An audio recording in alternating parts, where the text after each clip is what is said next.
All right, better. All right, so good now. All right, guys. Alrighty. Okay, so we'll start over, guys. Hey, guys, it's Mas Sajady. Welcome to Mas on Sunday. Good evening, morning, afternoon. Today, we're going to be talking about relationships, exploring love, what you won't learn from Sadhguru, Tony Robbins, or Joe Dispenza, or your mom, dad, psychologist, therapist, or anything else. Why? It's not because they're all wrong, but they're all wrong. Your idea of love is literally all wrong. Okay. And it's not that relationships don't work, it's basically what happens is like, well, people go, well, my relationships don't work for me. Okay. Or they don't work to a point where it's like shit, forget it. I'm going celibate. Right. But like I said, it's like going to the gym. The gym works. Working out works, but people go, well, working out doesn't work out for me. And again, that's not right. It's bullshit. Because if like you go to the gym and you just sit there and you don't do anything, or you do it wrong, then the gym won't work out for you. So is it the gym, or is it the frequencies or the patterns that you're running? Now, I'm not saying that there's something wrong with you. It's just I'm saying is that you might be running a different frequency on relationships. One, your definitions of what love is totally messed up. Your definitions on what caring is might be totally messed up. Your definitions on what exchange in relationships about could be totally messed up, right? So again, relationships in its truest and its purest sense work, right? It's the way it's set up, probably not the best way. Kind of like my lighting here. It's a little overexposed. So again, the camera works, but well, people are saying no pic, no sound. Is that right? I don't know. All right. All right. Perfect. So again, it's like this camera. I'm a little overexposed. It's not that the camera doesn't work for me. It's just that I have to adjust the camera. So in this Moss on Sunday, we're going to adjust some things for you to make relationships work. And we've got a few people, but I just want to talk about a few people that we're going to be talking about relationships with on the impact sessions.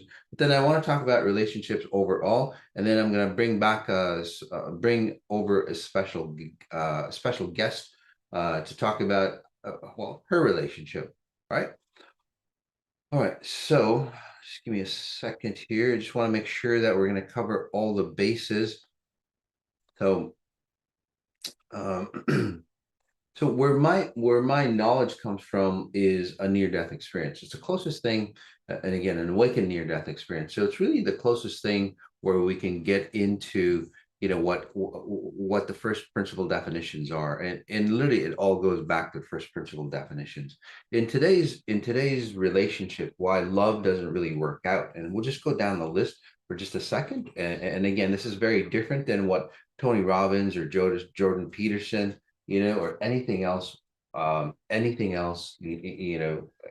else will say.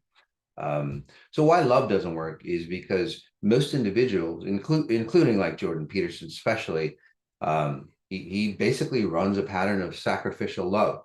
You have to, he runs the biblical term where you just got to pound it out no matter how bad the relationship is.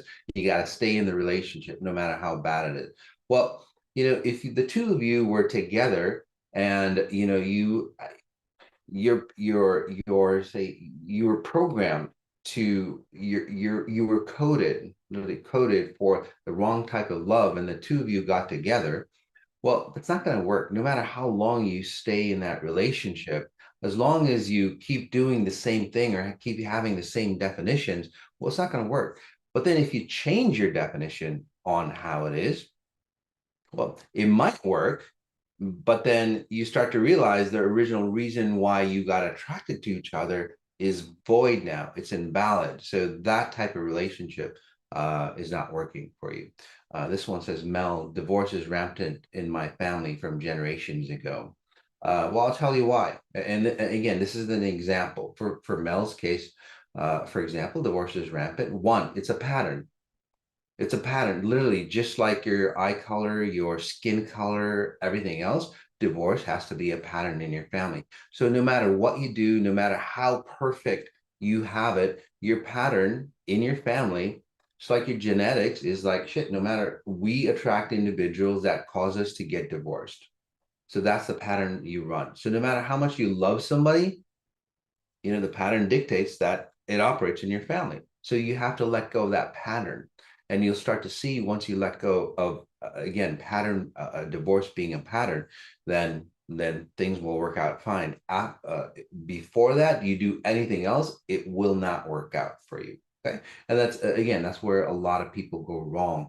They go, you got to do this, X, Y, and Z, surface level stuff. You got to treat people kindly. You got to do, you got to have uh, um, treat people kindly. You got to spend time with them and all that. Sure, those are surface layer reasons, but the underlying reason why things don't work out is the frequencies behind it. Just like the family with the divorce pattern.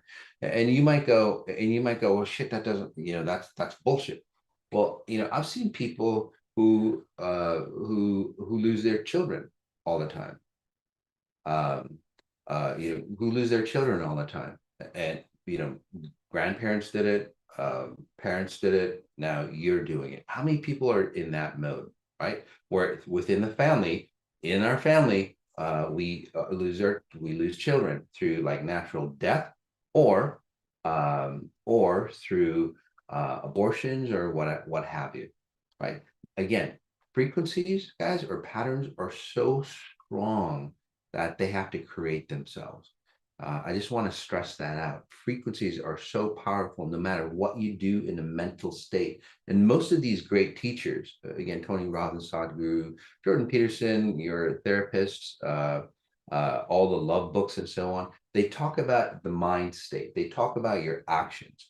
It's not about the actions. Yeah, it is important, but you need to get to the core level on why love relationships don't work. For example, here, Billy. Hey, Billy, how Billy and Sage here. Uh, and I are standing strong as individuals and loving each other always. Absolutely. So they went through some tough times in the beginning, like many couples who go through XI. They go through tough times. They get rid of their shit. They don't go, well, you need to do this and you need to do that. They actually clean themselves up. They literally cleaned themselves up so they understand what loving yourself is literally about. You have a strong identity of who you are, and you love that person of who you are. Once you do that, well, you love that other person a lot better. It's a lot cleaner, and that's where strong, powerful relationships come in. And that's what you want to do. Most individuals work on the other person. It's like that person needs to do something for me. I'm just going to stay here and be myself and just have or wish people would love me for who I am. Well, like I said before, you don't love you for who you are. So why would anybody else? Besides, that's detrimental because you're not growing, you're dying. Soon after, your relationship dies because of that. And that's really, really key, guys. Catholic parents hated each other, stayed together for maybe made for a horrible life.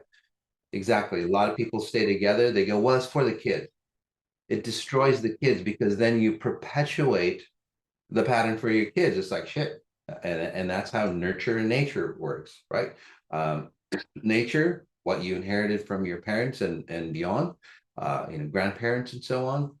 Nurture is like you inherited that pattern of messed up relationships, and now your kid is going, God, it's messed up relationships, and then you show them that this is the way the world works by having and continuing on with messed up relationships, and they go, well, I guess that's the way they work. It gets them encoded, just like aging, by the way. We're doing total human reset, guys, and one of the biggest things that I see in those individuals is one of the biggest things I see in those individuals is that, when you're a child and you look at your parents, you're a child of like 5, 6 years old, the liquid phase, up to 7. You're a child of 5, 6 years old, and you're looking around and you're referencing your environment, and you're basically going, if you have an older, sibling, You go, oh, when I turn like 20, I'll probably be like and look like that, right? When I turn into my 40s, I'm gonna look like my parents. And then you see your parents age. And then, they get overweight, they lose their body shape, they get ill, your grandparents die and so on like that. It's all literally nurture. Yeah, nurture. It's like, oh, it's not, it just literally goes, oh, that's the way it's going to happen for me. That's the way it's going to happen for me. And you see it over and over and over and over again. And in that case, you age the way your parents did, right? You become your parents. This is the reason why. You don't have to do that. It's not just genetic patterning, guys. You can change your genetics, and that's what we do here at Total Human Reset. How many of you changed the way you see your relationships, by the way? How many of you have changed how you've seen how you age, how you get disease, right? Again, many of you, if you look at yourself, excuse me, many of you, if you look at yourself, you're aging differently, right? Your relationships have changed. Sometimes, when the two people don't work out, the people don't work out, you're not going to spend, the rest of your life figuring that it's not working out. You're going to take that time to really grow. And if the original reason why you two got together is still intact, well, then you grow together and grow stronger. Again, just like Billy and Sage. But if you're not, you start to break up much easier, much faster, and with less pain, by the way, for you and your kids, okay, if it doesn't work out. This one, just like G here, I chose the wrong partner and divorced. I had a chance with a great guy, and I see why I chose wrong. Exactly. So this is where sex doesn't work. Sex gets old after a while. Again, because you're after physical sex in today's standard, in today's dialogue or definition of sex. It it literally is about a physical release, and that's where it becomes old. Just like your body, it becomes old. You get attracted to the body, okay? You don't get attracted to the spirit. Through social media, through media standards, through other standards, family standards, and so on, we get attracted to sexually attracted to the physical form, which is important. Don't get me wrong, which is important. But again, if that person is not cleaned up, or you're not cleaned up, it's just going to be physical. And the reason why you have sex is like it's the next step in getting more intimate with yourself. I'm just going to say that one more time. The reason why you have sex with others is because it's the next step for you to get intimate for yourself. Okay. It's not even about the other person. Getting married, getting connected, making love, having kids. It's all about making money. Everything that you do is understanding you at a more intimate level. Okay.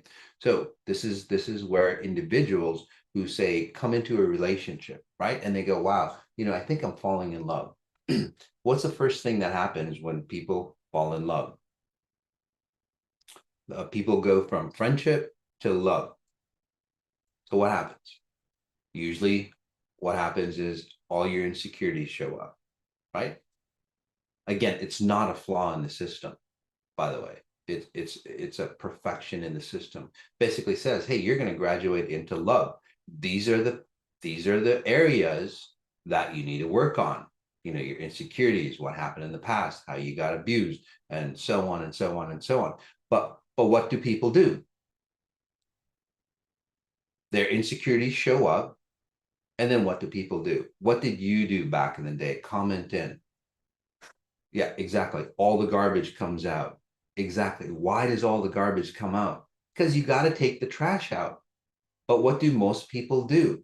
You learn from your parents. It's like, well, let's just bury that trash even deeper. It's like you're having an opportunity to clean your shit up and take out the trash and reset yourself. But then you go, and the trash is out on the street.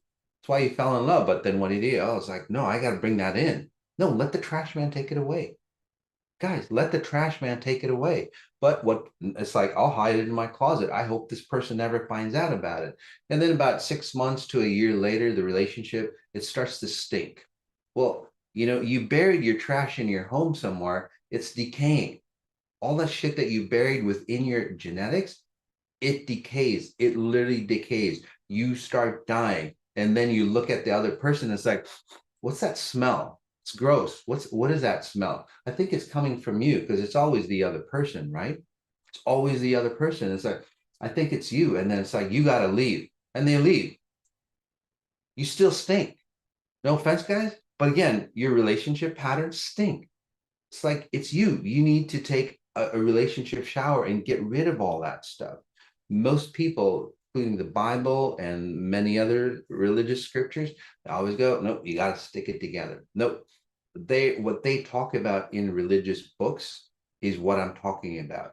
But the difference is that when they talk about that, they're talking about a pure version of a relationship, right? Not the distorted version that we've come to see, and that's why divorce rates are so high. In fact, most people won't even get married now, right? Let's talk about marriage. Most individuals marry not because they fell in love. Time and time, I've worked on, I don't know, thousands, I don't know, over 100,000 client sessions. Very few have ever gotten married because they loved each other. And again, I just want to say, very few have gotten together or married each other because they love each other. Literally. Okay. And people go, well, I got married because I fell in love with my partner. Most likely you didn't. Okay. One, especially for women, with family value structure. It's like you better get married. You're going to be an old hag. You're going to be the last one. You're not going to have kids. So you have a time clock. Right? And I've seen young women, like 27, 28, and these are real women, 27, 28, their time clock starts ticking. It's like, at first, Moss, I want a really good man. I want a really good man to connect with. And then, by the time like she was 30, it's like, Moss, I just need a man, any man, to get married. You lower your standards. Okay. First of all, your standards aren't set properly. And then two, you lower even the lower standards that you had about yourself. How many people have done that? Like, well, shit, this is going to be the last opportunity. Have you heard that from your parents? You better marry this one, or, you'll never get married. This one is security, mighty savage. Absolutely. Yeah. Don't worry, honey. How many people have heard this in the culture? Don't worry, honey. You'll learn to love him. He's a doctor. Go. You'll learn to love him. In our culture, it's basically, that's the way it is, right? It's like, don't worry. He makes good money. Don't worry about love, because your parents, your mom or dad never had love in the first place. It's like, well, fuck, I went through it. I didn't have love, so you'll be fine without it too, right? So why? And then people go, well, marriage, the institution of marriage does not work. And talking about marriage at a legal level here in the United States, by the way, this kind of sounds crazy, guys, but marriage is not between the two people. When you sign a marriage contract here in the United States, you're not signing it between yourself. You are signing this, the partner signs with the state. So and then you sign with the state, right? It is not between you and your partner. It's you and the state, them and the state. It's got nothing to do with you. It's literally a legal contract to control you. Okay. They control your kids that way as well. It's kind of crazy, but if you learn about common law, not regular law that most of the world goes by, maritime law, you'll understand that most contracts are not with your partner. It's with your state, even with your kids. It's kind of crazy. That's why in this case, marriage doesn't work out. That's just one of the reasons, other than what I just told you about most people marry for the wrong reason. A lot of other times is that, you know what, I was feeling abused and this person saved me. How many people have done that? Right? I feel disconnected from myself. You know, that mispa, I think it's that mispa, they're the other half. They completed me. How many people go through that? That person completes me. No, no person can complete you. You have to be a whole identity of your own. Otherwise, that person eats away at you, right? So literally eats away at you after a while. Well, why in the beginning was that person so right for you? And then at the end, they're eating away at you. Well, because you thought that they would complete you. They won't complete you. You have to be a solid identity of yourself, right? Otherwise, what you're doing is that you're incomplete. You take their identity and pull them into yours, and it's like, wait a second, the puzzle pieces don't match. And that's what most people do. I'm going to give you a brief example and you can see where you are, and then we'll get into the impact sessions, and we'll get into, say, specific situations on why relationships didn't work. All right.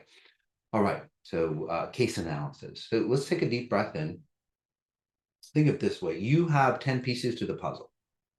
Okay. Take a breath in. Notice your spine. Notice your front half. 10 pieces to the puzzle. You are complete.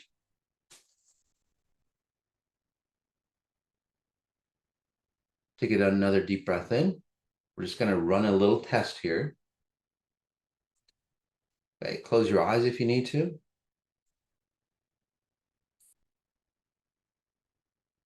There we go.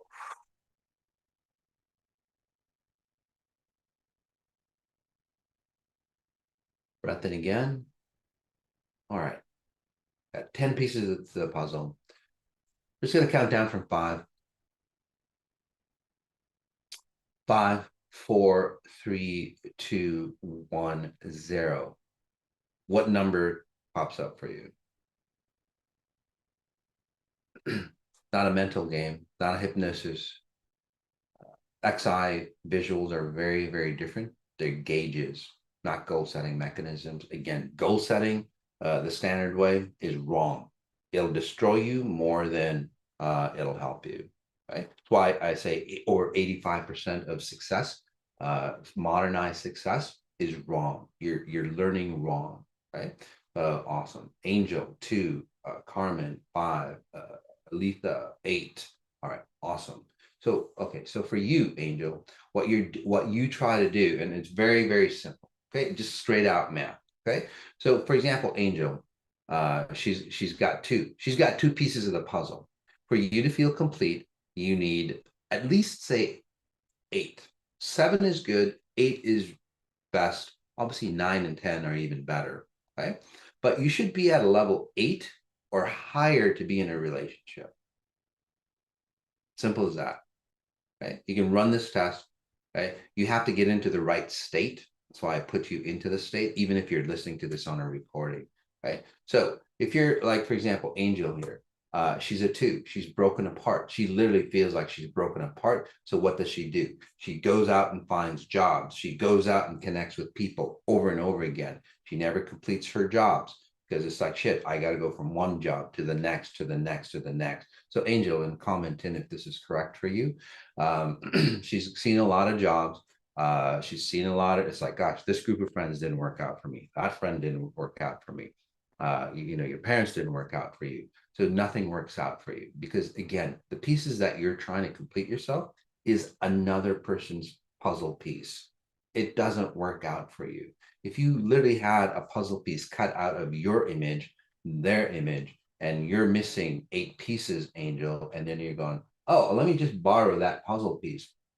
Do you see it? It won't fill your puzzle. So that's why. So you need to complete yourself. right? You're starting to do really good. You're starting to actually understand. It's like, wait a second, I need to complete myself. They can't. So you're taking back control, which is really good for you, Angel. Carmen, again, you're at a level, you're at a 5 scale, right? So for you, you need a man's identity to complete yourself. So again, that's not going to help you out, by the way, Carmen. It's not going to help you out because you basically turn into their world. You lose your identity about the 6, 7, 8 month mark in a relationship. You start to lose your identity. You turn into them, and it's like, gosh, this doesn't feel like me. I don't do the things I want to do, and so on and so on. And then people like that might go, well, okay, on Sunday, we do all the things that I want to do. We start to do all that bullshit, or we'll have date night and we'll do this. That doesn't work because your underlying pattern still dictates that you've only got 5 pieces of the puzzle. The key is like, how is that person, and this is what you can ask yourself, by the way, how is that person or any experience in life going to help me find more pieces of my puzzle? It's out there. Actually, it's in here, it's in you. And then you keep asking that, and then you'll rise yourself. Althea, you're at an 8 level. It seems like you just got into an 8 level. You're more solid than ever before. From what I'm seeing, you're more confident. I would stay in that space a bit more, really understand who you are, get unified, and have those puzzle pieces morph into a strong relationship between those pieces. And in the deeper relationship classes that I teach, we talk about the 8 pieces and what they're all about. I mean, the 10 pieces and what they're all about. So for you, Althea, it's just about standing on your own for a little bit, right? And then you'll morph into a solid identity, a solid 8. And that's where relationships can work out for you. Again, Susie Miller, 5, you're too much in the head. So you're always having somebody else to you're always having somebody else to tell you what to do. I could go on and on, but what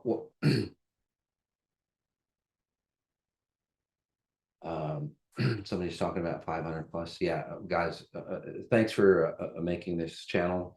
We've got a ton of subscribers, so thank you for that, guys. Send it to your friends, like the video. It'd be really, really nice because we got Perpetuate XI. It's not about XI, it's about Perpetuate waking up, real waking up people. All right. So thank you for that, guys. All right, I feel like a 7 and 8. Yep, you're getting closer. This is where Bhavana here. Just talk about Bhavana, and then we'll get into the talks, the impact. So Bhavana here, really a 7 and 8. She's so where she is now, right? She's cleaned up a lot of family value structures, hereditary patterns, culture patterns. That they ran. Culture is really, really important. Really, really important amount of, Italian culture. They have a certain standard on how relationships work, right? Look at any Italian. And again, I'm not, prejudice or anything like that, but it's a pattern that Italians run. It's a pattern that, Jewish people run. There's a pattern that Middle Eastern people run in relationships. It dictates how you are. That's one of the filters, by the way, that I talk about. So in this case, she's at 7 and 8.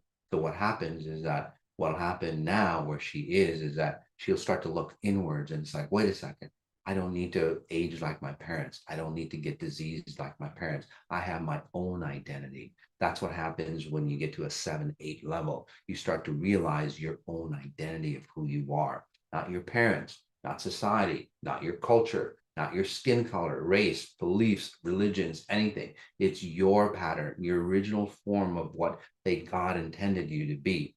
That's where at 7 and 8 level. And when you start to realize that, when that starts to open up, you start to attract people, or the current people around you, right? Current people around you start to develop that for you even more. And that's where you get the momentum, where you don't lose yourself.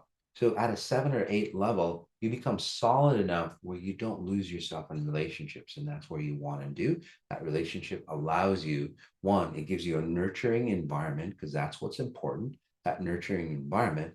And then 2, it allows you to attract people who perpetuate that nurturing environment. Steph, yep, you're definitely a 9.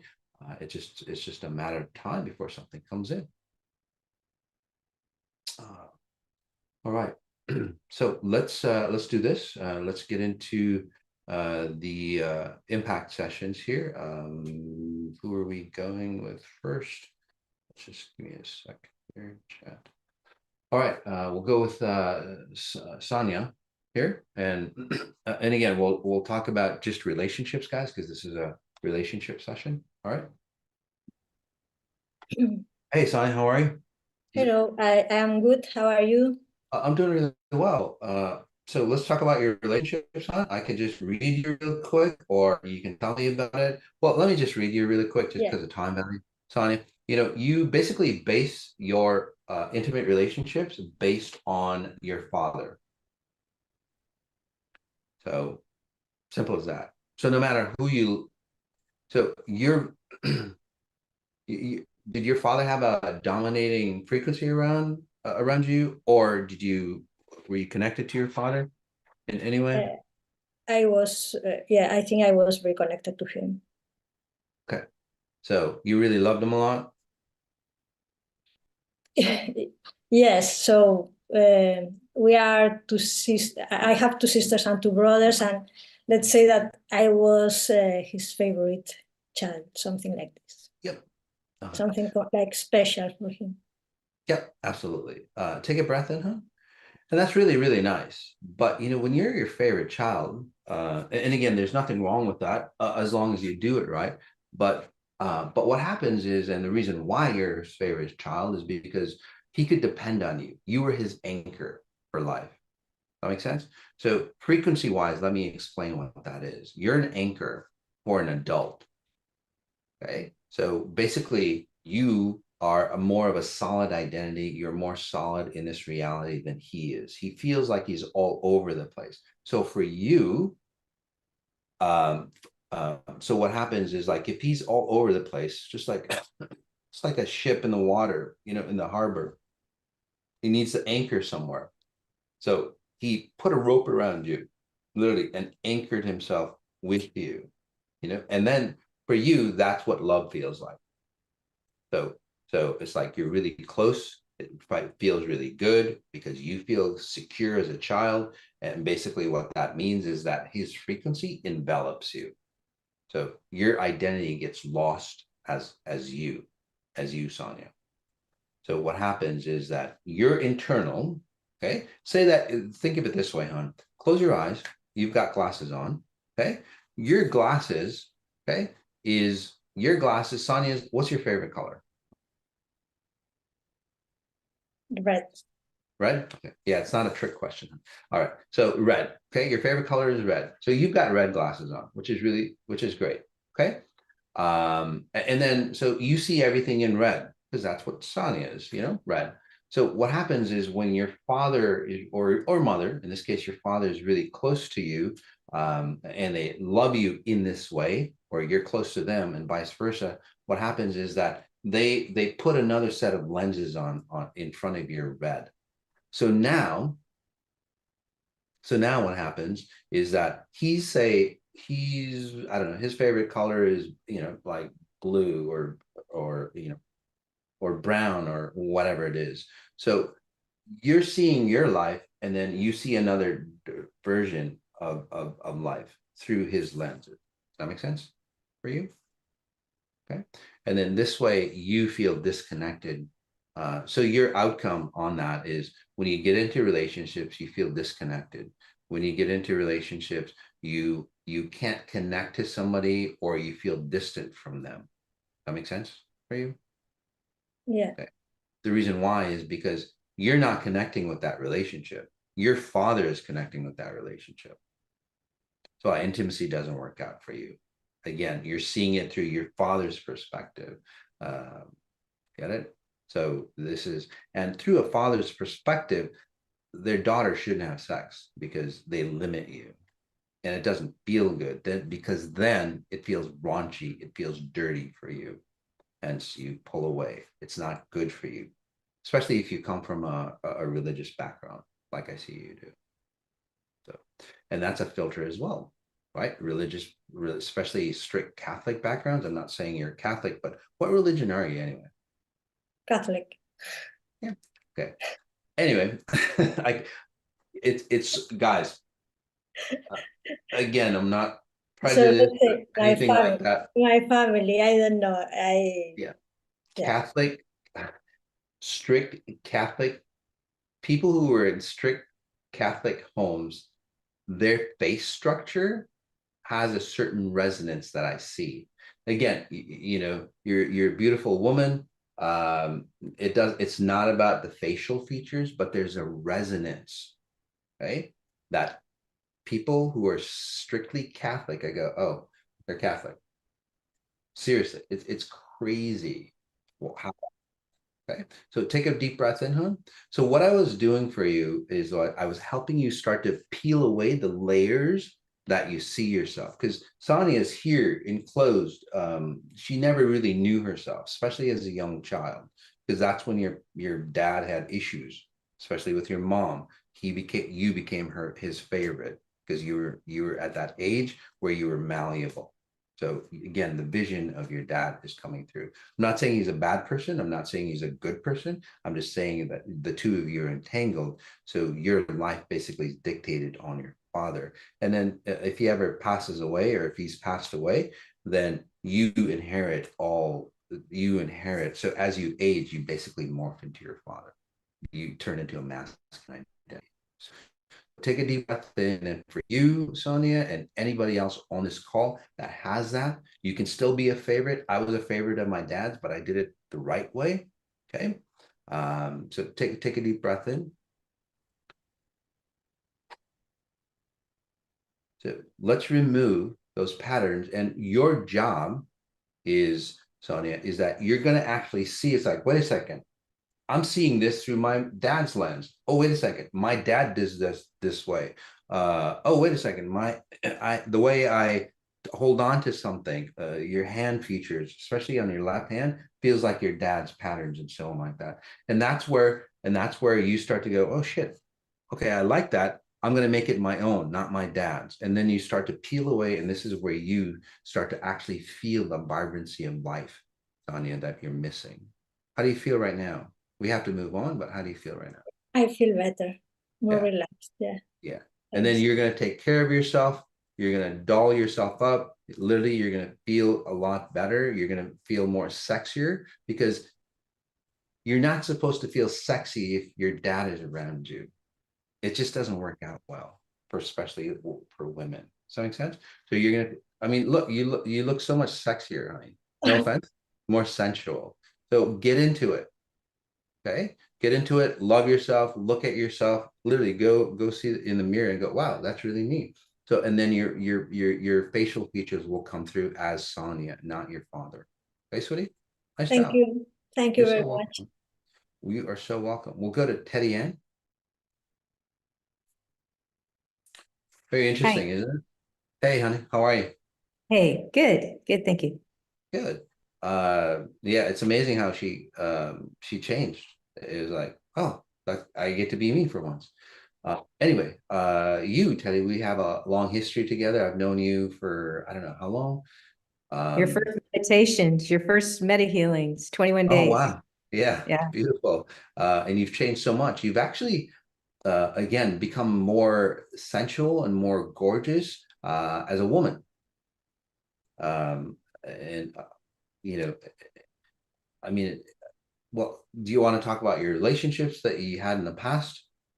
Well, yeah, I mean, I was married for 30 odd years and our relationship seemed to be fine and it was actually good along the way. And then, Mhm. but over the years, I realized after Sierra moved out, I realized I was unhappy. I was actually unhappy and just, I really, I enjoyed their relationship. My ex and his Mhm. and son, Yeah. and that was that I put a lot into that, that I would watch, watch that and everything, and I don't know, but so I did, and so we broke up, and then over 5 years and stuff, and then and now I met someone who a really cool guy, and introduced him to XI, and he's been meditating here for like a year and a half or more. And yeah, we actually decided to get married when we were on Oh, Maui wow. visiting Sierra. We eloped. That's beautiful. Yeah, so it's Congratulations, been hon. good. It's been really good. So what I would like It's- to work on is, if we could, is my femininity and his masculinity.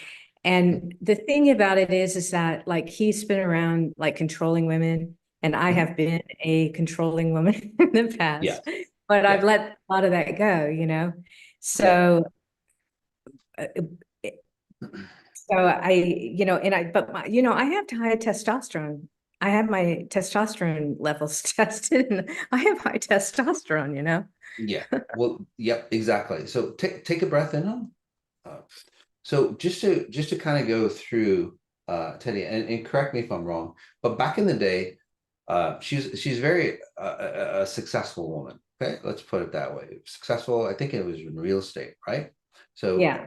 so this is what happens to a lot of women, and this is one of the reasons why relationships don't work out. So if you're a successful woman, you usually have a tendency to run high testosterone. And again, if a lot of women are put in fear when they're younger, and then they adopt a masculine identity to protect themselves, right? Yeah. What do? And that's pretty much you back in the day when you were younger. It's like, shit, mom's not the best version because she's being taken advantage of, and yada yada yada. I'm gonna gravitate. You're a powerful woman. It's like, well, God, mom's not working out. Her, being a woman, doesn't feel safe in this world. I'm going to go towards dad. And then you start wrapping yourself around, say, puberty, early teenage, to be more masculine, being more solid. And this is where you start to lose yourself, right? And this is where your testosterone, especially when you're going through puberty, you go, gosh, let's just adjust those hormones because she wants to be more masculine, so to speak. And then this is where she gets testosterone driven. And this is where she literally has to keep sacrificing or working her fingers to the bone for anything that she does, whether it's work, or whether it's relationships, or whether it's raising children. That makes sense for you, hon? Your old Oh, self? I was like that. Yeah. Yep. Just like, and then if it doesn't work out, well, fuck, you just work harder. How many of you do that? You literally just, well, I I got did. I just Yeah. got to work harder. That's all. Yeah. And then this is where no matter how hard you work, no matter how much money you make, you have to make more money. You have to work at your relationship more. But how much can you give of yourself? And then when Sierra left, right, like a lot of people do, that empty nester, it's like the truth comes out. It's like, holy shit. Because kids, again, they're fantastic.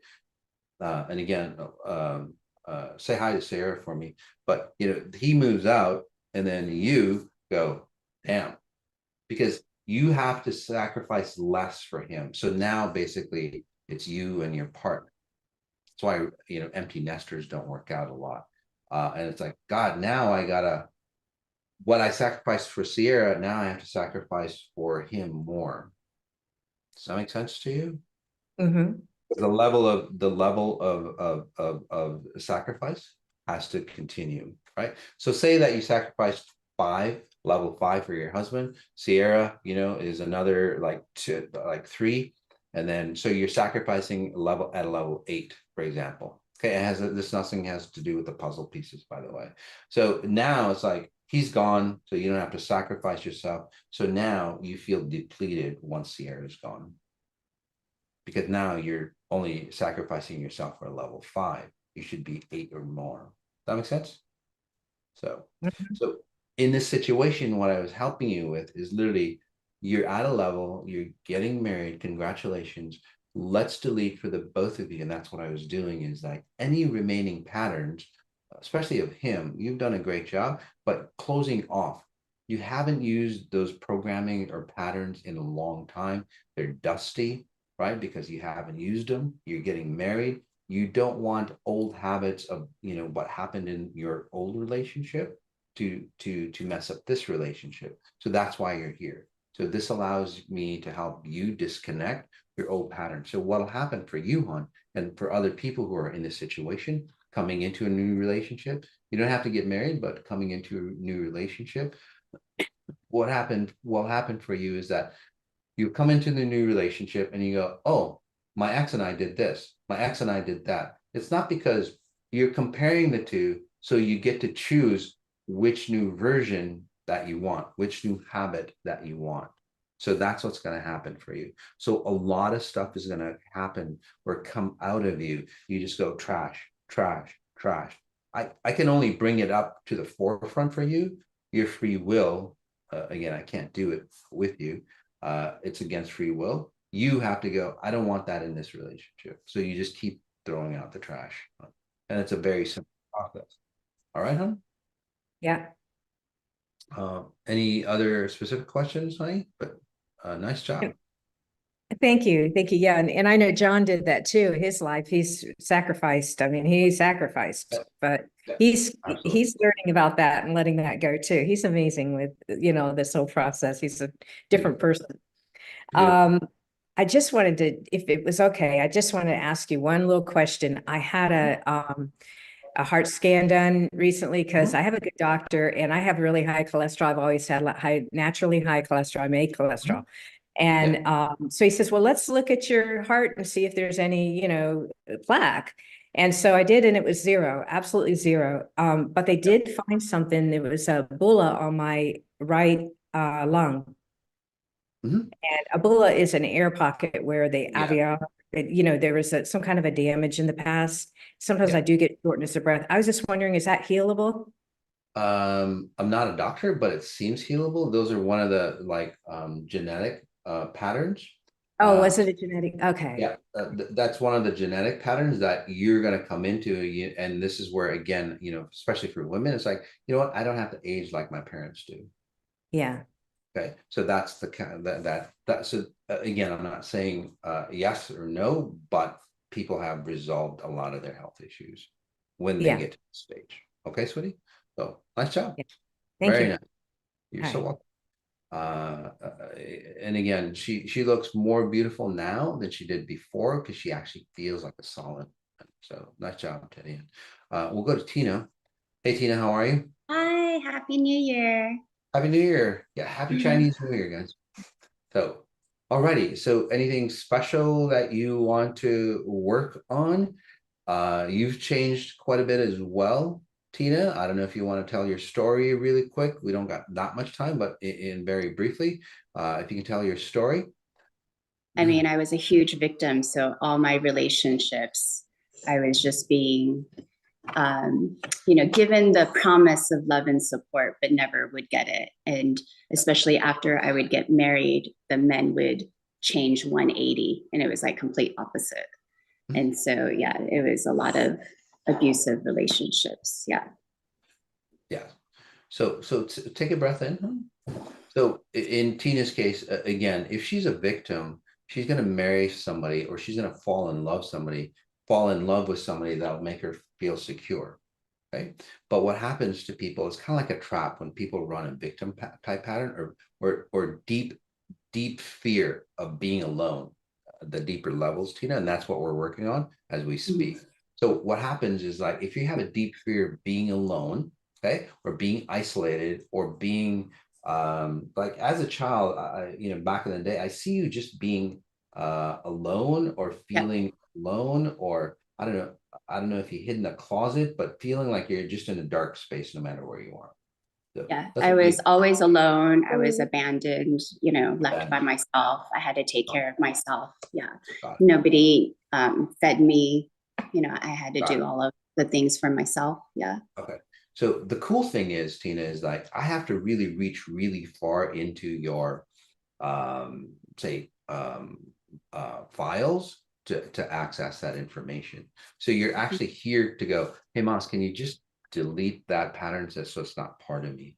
And yeah, so let's move those file systems, kind of like Teddy Ann. Let's move those file systems that you're not using anymore out of the way so they're not in your current resources because it just bogs things up. Does that make sense for you? Yes. So that's where you go. So again, overall, if you're running that fear pattern of being alone or isolated like this, or not being taken care of, you will accept any type of relationship as long as you have a relationship. And that's what happens. So Tina would attract people who would make her feel safe initially, but then over time, even if they were to say the best person, over time, Tina's pattern is basically, I need to feel abandoned, because that's what she ran. She's trying to solve her problem. Most people solve their problems by doing the opposite, and it doesn't work out. Because say, I'm poor, I need to make money, external money. You're still poor on the inside. By the way, I'm working on your little one as well. Okay. You're abandoned.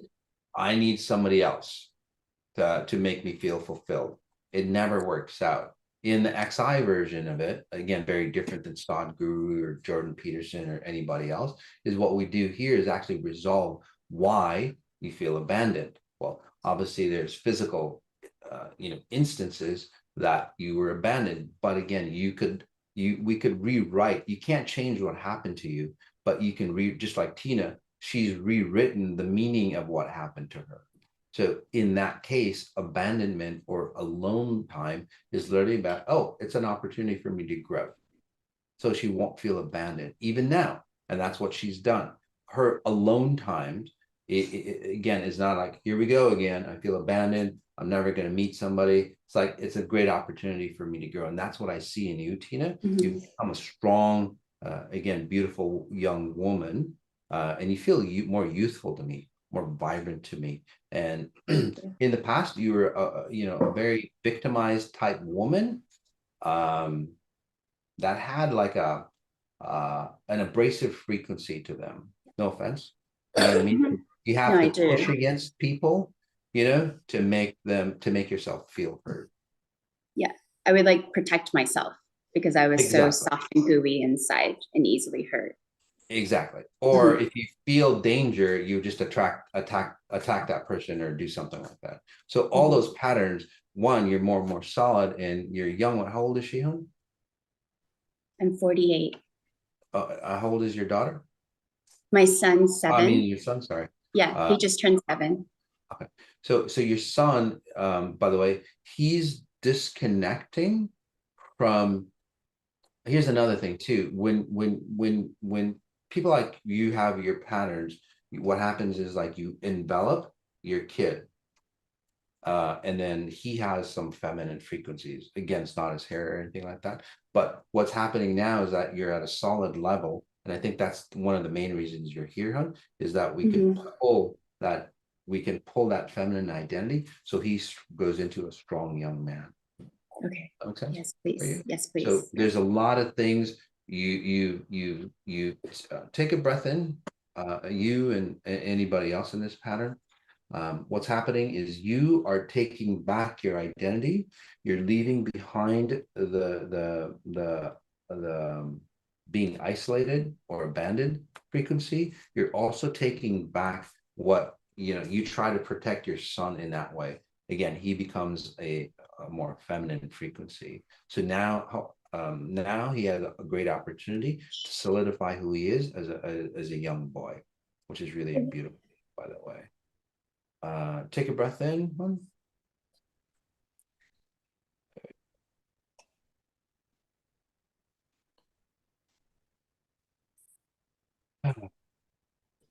So this is going to really change your son. And then you'll see motherhood from a different experience, which is really great for your relationship, obviously. And when that clicks in properly, this is where an opportunity for a solid relationship can come in for you.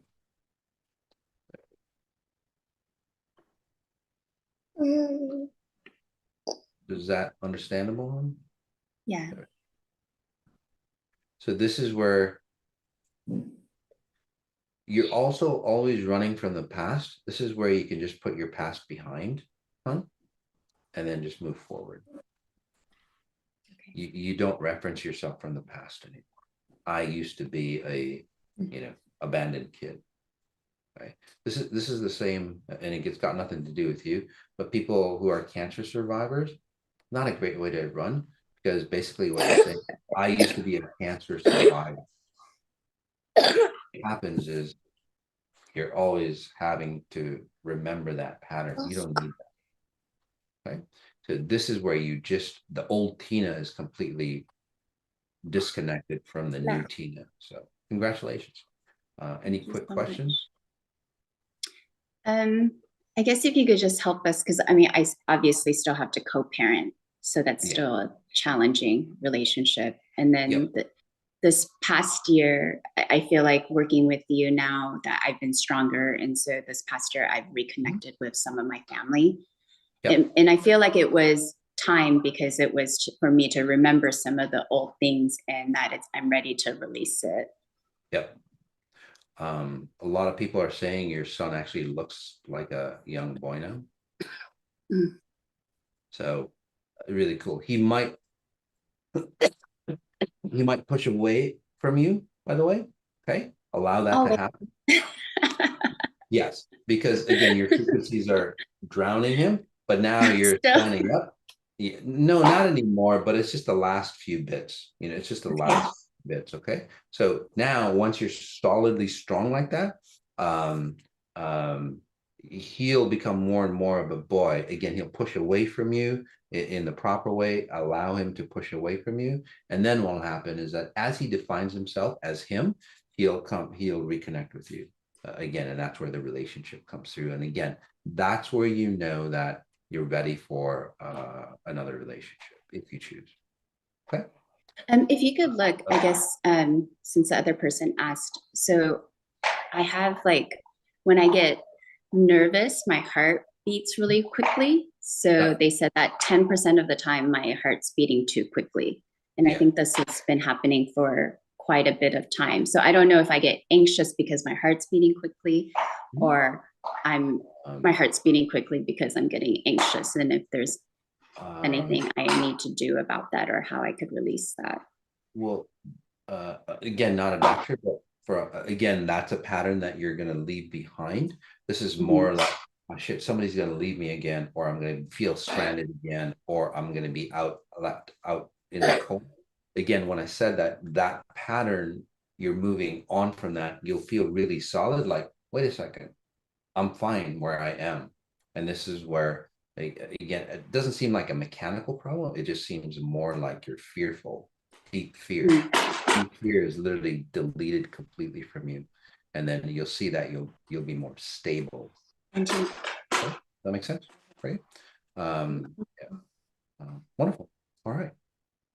Very good. So do you guys see how important underlying patterns are? Right? Abandonment issues, feeling like you need to be a man. So think of it this way, and I'm going to bring on a special guest for you guys. When girls grow up and they feel really incomplete or insecure, and they go, well, shit, being a woman is not the safest place to be in this world. They gravitate to a man. So you're running a testosterone level pattern, right? Your partner's running a testosterone because he's a guy. Well, the two testosterone level just doesn't work out, guys. It just doesn't work out. So once everything gets, say, adapted properly, you'll literally, like Teddy Ann, you'll start to see your testosterone level naturally. It's like slow down or get to a good pace for you. And this is where you can take supplements and all that, but a lot of times your testosterone level will go down. For men who feel depleted, as you come into yourself, your testosterone level actually starts to go higher the way that it should. You don't have to lose it over age, over time, by the way. All right. Like I said, I'm bringing on a very special guest. Many of you know her anyway, I think. Hey guys, Okay. many of you know her. Okay. Yeah, I'm gonna go right up. So a little technical issue because the background matches her her top. So anyway, So, do you guys have any questions while she gets? Well, I'm gonna take questions today from the out of depression. Sure. Hope you can. Hi. Are we good? Okay. We should be good. Yeah, and again, it takes a little light time, guys, but it should be good now.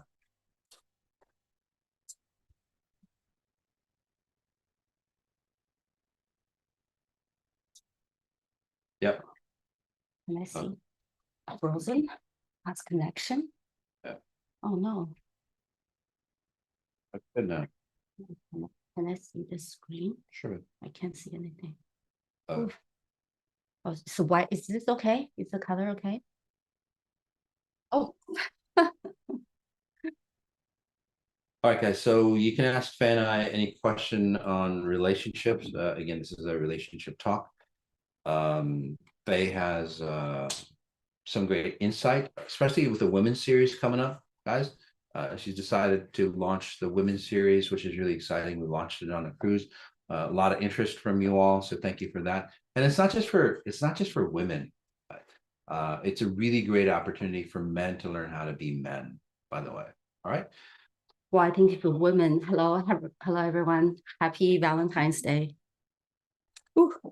I think if women are standing strong and feminine in our own femininity, men will naturally become men. And lots of times when I'm growing up, I was just thinking, if women just be women, men just be men, everything would be so much simpler and more pleasant.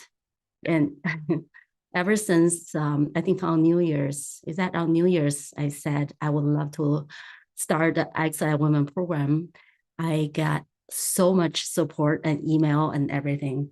I'm still going through everything. So if I haven't answered, I haven't responded, don't take it personally. I'm going to get to you. I read every email and there's a lot, and they're coming from all directions, from chat, from Telegram, from WhatsApp, from email, from Facebook. They're just coming from all directions. But I love your input. I love your feedback. So thank you so much. I'm going to get to all of them. Yeah, and I think that women are really, really seeking, because there's a lot of others women's programs. Again, it's not fulfilling the deep need that we're seeking. They might be really, really, really good programs. There's surface level programs, but the XI Women's program goes to the core level on why you might not feel like a powerful woman or a man, or and if you are a strong woman, how you can even expand even more.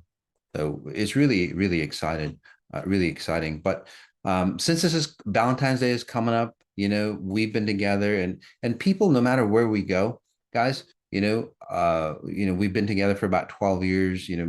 Most of that time as a couple. At first we were just strong friends helping our other spouses out, but but when we go places, people always go, "Are you guys on your honeymoon?" All the Especially when time. we're traveling. So what's the key? And that's one of the things we're going to be talking about in the XI Woman, is like, how can you keep that vibrancy alive? Right. So, and it's not like we have date night or this and we set standards and, she has rules she has to follow. I have rules. It's got nothing to do with that. It goes to a very, very deep level where we actually perpetuate our own identities, our own personal identities. So we each grow. And then, well, as we each grow, every day we're a new person. We're a different person than yesterday. Again, it's shedding off your old self. So when we see each other, it's like, oh, this is another facet of Faye that I love that I never noticed before. I noticed It's that been too, 12 years. but it's you. No, Last it's you night, too, sweetie. thank you. Last night we went out on a date. It's not, it's very spontaneous because all of a sudden the kids went away for a little bit, for a couple hours. They're gonna be here soon. All of a sudden, Mom's like, "Let's go on a date," and I got so excited because we have kids, we have work, we have travel, and time with each other is really precious. And when I went out, I kept thinking, this is so much fun. After all these years, we're still enjoying each other so much. The conversation is still so good. because I always observe people in the restaurants. You can tell who's just start dating, who are married. The ones that are dating, they're very attentive. They're leaning towards each other. They're talking. You can see from their facial expressions, they're just really engaging. And the ones who are married, they're just kind of really quiet. Or those who are in long-term relationships, even before they're married. And it's like, you see them, it's like, oh, we're getting married. And it's like, and your relationship is like that. Like, you might want to think about it. Yeah. So, but yesterday we're just animated. We're happy. We're sitting there, and other people in the restaurant even noticed. They're all lovers in the restaurant, but somehow other people noticed. I think it's our happiness. And I just can't help thinking, this is amazing that after all these years, it keep on getting better and better. And when I got home, we watched a movie. Oh, so sorry, baby. But I need to sneeze really, really bad. You need to sneeze? Okay. Anyway, so she'll be right. She's gonna sneeze. Anyway, so we went out to that restaurant, and we walk in, and many of ex-hires get that as well. You walk into a restaurant or someplace, and then it's like, who's that, right? Especially with Phase Beauty, it's like, damn, who's that? And people were coming up to us and just like wanting to start a conversation, which is really, really beautiful. It was great. And well, I'm back. Sorry, just not elegant. So where was I? Restaurant. Oh yeah, restaurant. Oh, people. Yes, and then when we came home, we watched a movie. What is it called? Babylon. It's kind of a crazy movie. It's a crazy movie. I really, really love it because I'm artist at heart. I think it's artistically brilliant production. Lots of people like it, lots of don't like it, but every scene, every frame is a piece of art. I can paint it. So I really enjoyed it. But one thing I noticed is he depict people craving meaning. They search for meaning, they search for purpose, they desire to be part of something larger than themselves, and they love magic. So I was thinking all these things people are searching in the movie, some people died for it. Some people have very challenging life experiences. Some people bust their nervous system over it. And I was thinking, and they did so many things to pursue meaning, purpose, and something bigger, to experience magic. And in the end, you kind of get a feeling that everything they've ever done, giving their life to, is so inconsequential. And I was thinking, wow, in exile, I seem to have found everything, the meaning, the purpose, the magic. And how do you make it not consequential? Is to live every moment, be extremely present, and live in the magic. So it doesn't matter what comes with it, just every moment is worth it. And I think that's really how our relationship is so good, because every moment we really do enjoy each other. Yeah, and the Babylon, I mean, it's kind of grotesque and stuff like that, but unfortunately, it's just an extreme version of what Hollywood is, and basically, it's a really interesting story. The way I saw it is that, it's like people try so hard, they're actors, they're famous actors, their whole life is their actor, and then all of a sudden they get old and they're no more. So how many of you feel that way? And I think that's why it's such a touchy movie. Okay. Again, the art is really fantastic, graphics fantastic, but some of the stuff that they go through, pretty grotesque, but they're basically showing the grotesqueness of humanity, right? But the key is in that movie, it's like, yeah, you're famous now, but you're going to grow old and you're going to be forgotten. What are you going to do then? In the movie, a lot of those famous people, they went from silent films into, current using voice and all that. They couldn't handle the space. So they killed themselves. They shot themselves. How many people do that normally? They're based on a success. They're based on love. And then what happens when that love is gone? Boom. They feel nothing for themselves. That's the danger of that movie. And it really hit home, by the way, right? No matter how hard you try, no matter how good you have it, you could cure cancer and so on like that. But when you get old, are you going to be of value to yourself? Are you going to have that self-worth? So That's the key that you nurture in the beginning. And that's what happens with relationships. You want to have nurturing relationships as you get old. You have that beauty, that you have that grace. One thing I want to talk about, Billy here says we never measure ourselves against others ever. It's not relevant to us. It actually is, because that's what you naturally do. It's a genetic pattern. It's a genetic makeup. But again, measuring yourself against others, comparing yourself against others, it's not the way, it's the way you do it that makes it wrong, right?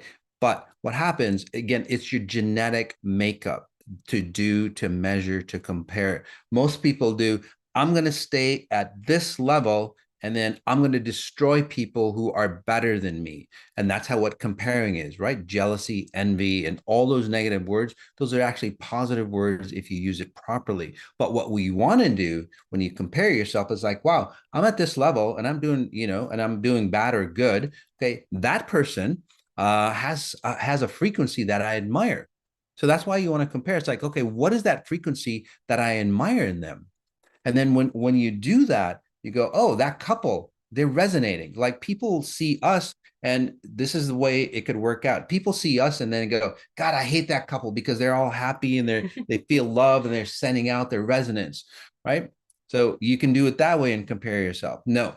Or what you could do is go, oh, I see that couple, and it's like, how are they timeless?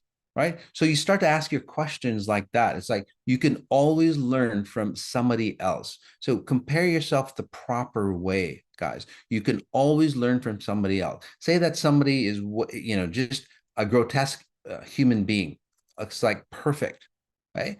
It's like, okay, what part of me, because I'm human as well, what part of me resonates with that person? Why is that person in my life right now? Even if they're just a passerby, you created that scene. Why is that person there? And then when you start to ask, it's like you start to remove the grotesque aspects of who you are. By the way, there's a scene in the movie that's just really, really grotesque, and it's like, shit, we're humans. That's part of us. Mm-hmm. And I think that really allowed Faye and I to go, God, we don't want to be part of that Mm-hmm. human consciousness. So that's where you start to compare the proper way. It's not like, oh, this person, and you see this a lot on social media. That's why I'm talking about it, guys. It's really grotesque. They're doing this and they're doing that and they're doing that. I'm different. No, you're not. You're not different. One, you're just showing that you need their reference points of who they are to define who you are. Okay, that's not the way to do it. So compare yourself properly, understand the benefits of every human being that's out there, no matter if you don't like them or not. There's always an aspect of them that you could admire or not admire, and make sure that you don't have that pattern in it. And this is how you get better and better and better, by the way, right? But let's talk about, again, some of the ways that Faye and I, since it's Valentine's Day, I don't know, is there anything specific? Anything specific? I don't think it's one thing. We can start from the top. Lots of people are saying you gotta complete yourself to be in a good relationship. You gotta be like really solid good yourself to be in the relationship. Yes. And also, I think when Mas and I, we met each other, we're not complete. We're not like 100% happy with ourselves. I think relationships, this is such a fundamental function of life. You're happy, you're not happy, you gotta be in relationships. You can't be sitting in the cave, meditating, going, I gotta get complete first. I think it is in the relationship you learn about yourself, like spatial referencing or social referencing or relationship referencing. Just by being in this relationship, I learned so much about myself. I become more and more complete of myself every day. Tia and I become more and more complete.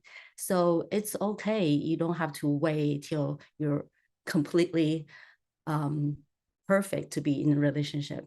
It just, even if you got into a bad relationship, it's okay. You're learning, you're referencing, and you're learning a lot about yourself by being in that relationship. What you like about yourself, you don't like, what's good, what's not good. And as long as you don't repeat, I think lots of time, I don't think experiences are meant to be repeated, but although we do, I think we experience something to move on to the next experience. So, but in this reality, we repeat lots of experiences, but I think we can just experience something and move on to the next, to the next. And when I'm doing research on for XI Women's Program, there's some themes coming up repeatedly. One is self-love, unconditional love. And of course, a lot of people, even my team asked me this question, how do you handle all these women around us? And I am definitely going to address it in one of the future maybe talks.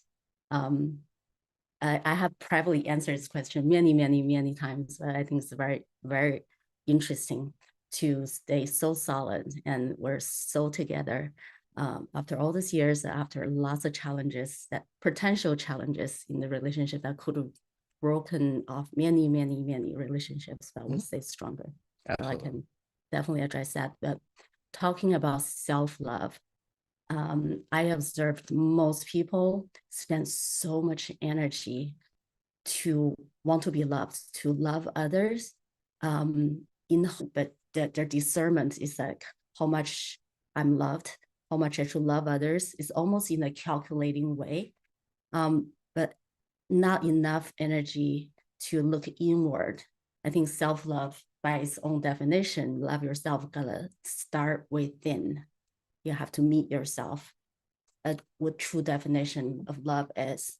And the true definition of love, unconditional love. And also another subject came up very frequently is divine feminine.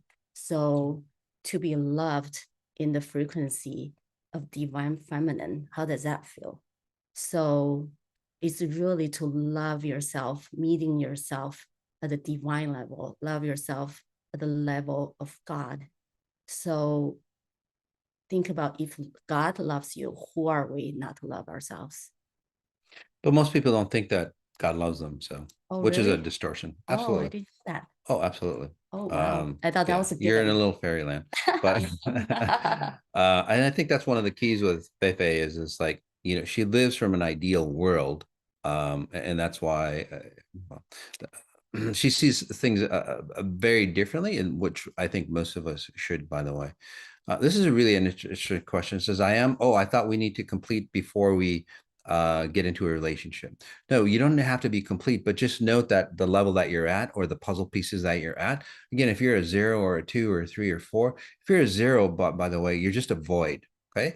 You just feel incomplete about yourself. So again, step up, really understand the preciousness of who you are through the meditations. We also have a bundle, a Valentine's Day package for you, by the way. So that'll help you really reconnect, so you don't self-sabotage. People who are like 0, 1, 2, you start to self-sabotage yourself. Okay. So in situations that you're in a relationship and you're a 2 or 3, doesn't mean that it's like, shit, I need to break away from this relationship. No, because it's not about, say, what you have to do. It's about the frequency that you're at. So if you're in a relationship and you feel like a 2 or a 3 or 4 or 5, what you want to do is go, okay, what is in this relationship that's making me feel like a 2? What patterns am I running? And then if you're in a relationship, again, guys, all relationships are the same. It's the same thing. It's just different gradients of it. You have a hate, and then you have all the way to extreme love. It literally is the same band. It's like a dimmer switch, right? When you're at a 0, your lights are off. When you're at 100, deep love, spiritual love, a connection, love from God. Again, it's all the same band. When you're at whatever percentage, you're in a, say, a sensual or sexual relationship. So again, love is just different gradients of it. There's no different versions of love. And that's where love gets confusing for people. Anyway, back to the question. When you're in a relationship or you're single, you always ask yourself, again, if it's a friend relationship, an acquaintance, money relationships, whatever it might be, ask yourself is like, okay, why is this relationship treating me the way it is? What patterns am I running? And if you don't like that pattern right now, if you're dating, if you're on the dating scene and you're single, well, that's fantastic. If that's what you want to do, I'm not saying not to date, but if you're dating and you're not liking the people that you're attracting, then it's not the people that you're attracting. It's you. You're the common denominator. So you ask yourself, it's like, shit, what pattern am I running that keeps me attracting the same kind of relationships? Again, don't blame yourself for it, but take the opportunity and take the responsibility to go, okay, what is it in me that's allowing these types of relationships to happen? And then you keep asking yourself, and then that's how you grow into, 7 or an 8. It's a beautiful experience. It's a hard experience because you have to go inward. Most people will not do it. Will you do it? Will you do it for yourself, for your future, and for your kids' future? A question here is, do you both have kids, and was it hard blending your families? No, I have enough kids for for the both of us. I've got 6 on my own.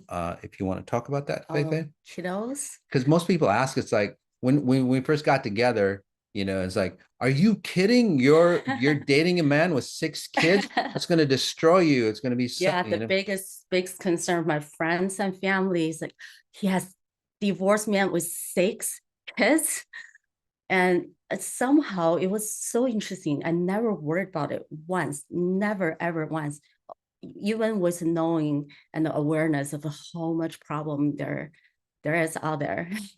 I see my friends, I see my family, I see people who we know that have tons of problems with extended families, stepchildren, blended family.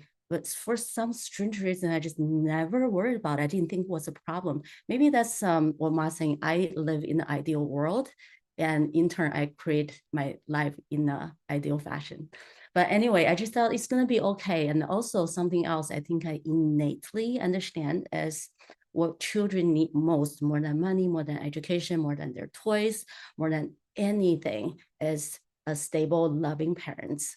So when I came into this relationship, I was just thinking, I don't need to worry about the kids. Of course, I love them. I don't have to worry about them. I just have to love their father. I love their father till there's no tomorrow. I love their father till the end of the world. We become very strong, solid unit together. The kids will be fine. And that's exactly what happened.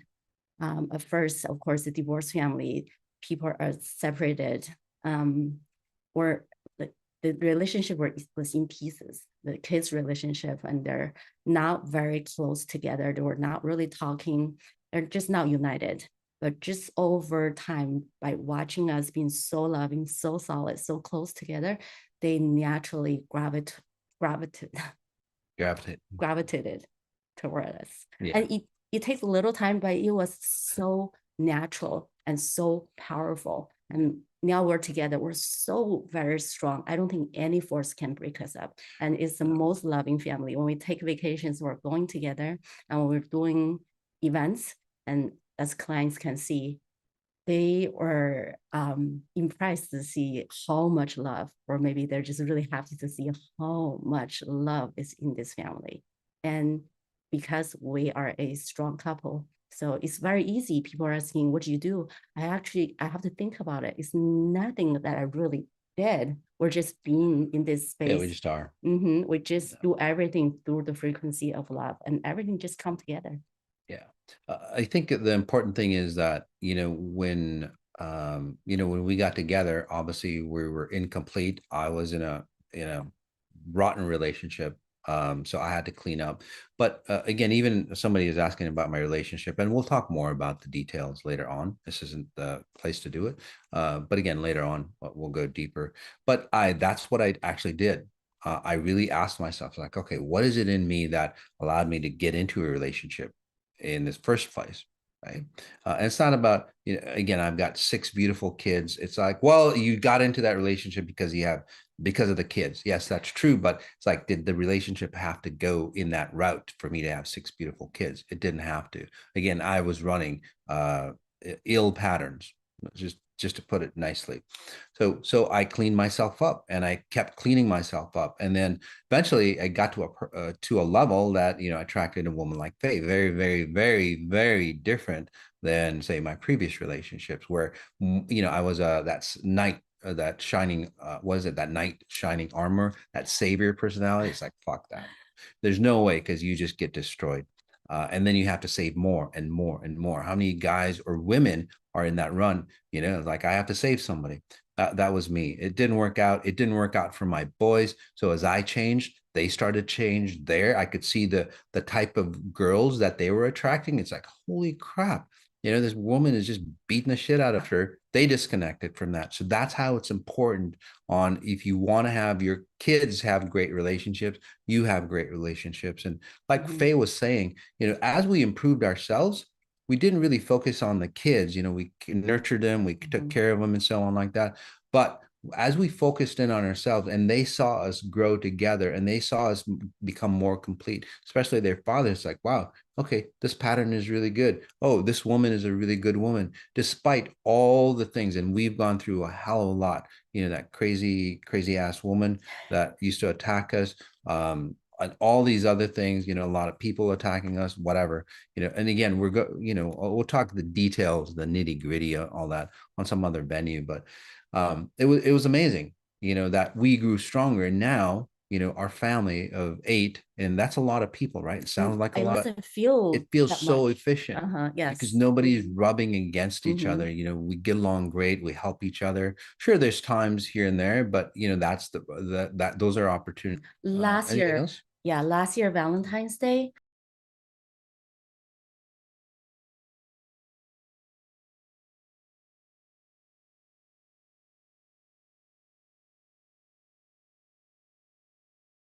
In the studio, sweetie. I'm in the studio.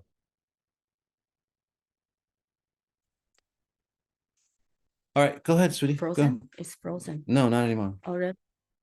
Oh, you Take your come here. headset off. Take this. Take it off. Come here.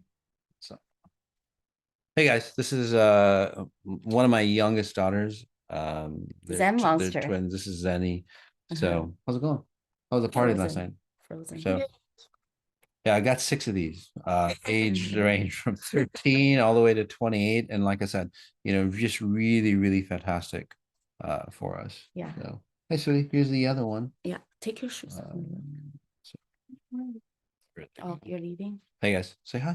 Hi. So anyway, all close up. Anyway, so thanks for being here, guys. Thanks for being on Moss on Sunday. Join us next week for another expansive experience for you. All right, guys. Take care. Happy Valentine's Day. Happy Valentine's Day, guys. Peace. Bye.